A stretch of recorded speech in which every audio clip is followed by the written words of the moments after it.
The Plague Storm, a Polish folk tale from the book 60 Slavonic Folk Tales. Public domain.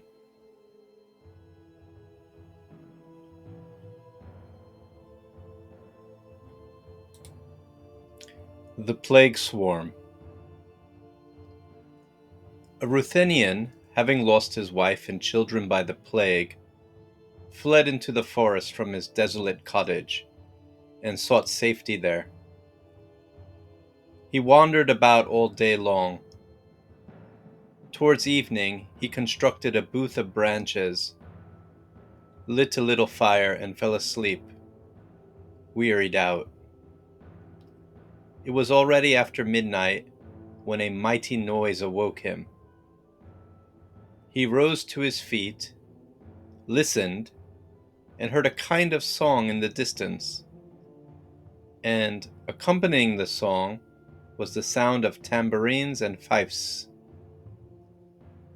He listened in no small astonishment that, when death was raging around, people were rejoicing there so merrily. The noise that he heard kept continually approaching, and the terrified Podolian espied a swarming multitude advancing along a wide road.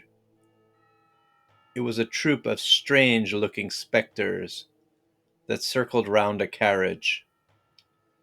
The carriage was black and elevated, and in it sat the plague.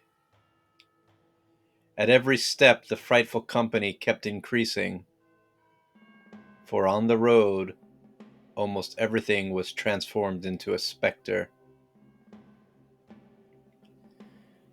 Feebly burned his little fire. A tolerably large firebrand was still smoking a little. Scarcely had the plague swarm drawn near when the firebrand stood upon feet, extended two arms. The burning part began to glitter with two glaring eyes. The fire began to sing in concert with the others. The villager was stupefied, seeing his fire arise.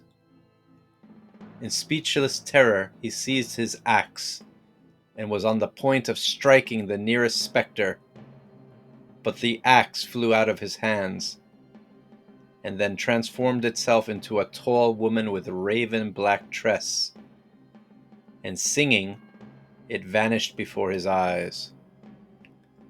The plague swarm proceeded onwards, and the Podolian saw how the trees, the bushes, the owls, the screech owls, assuming tall shapes, increased the multitude, the terrible harbinger of a frightful death.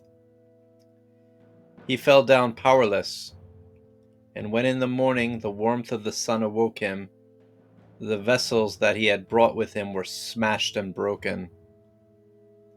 The clothes he wore torn to rags, his food and provisions spoiled. He perceived that no one but the plague swarm had done him all this mischief, and thanking God that he had at any rate escaped with his life, proceeded further to seek shelter and food.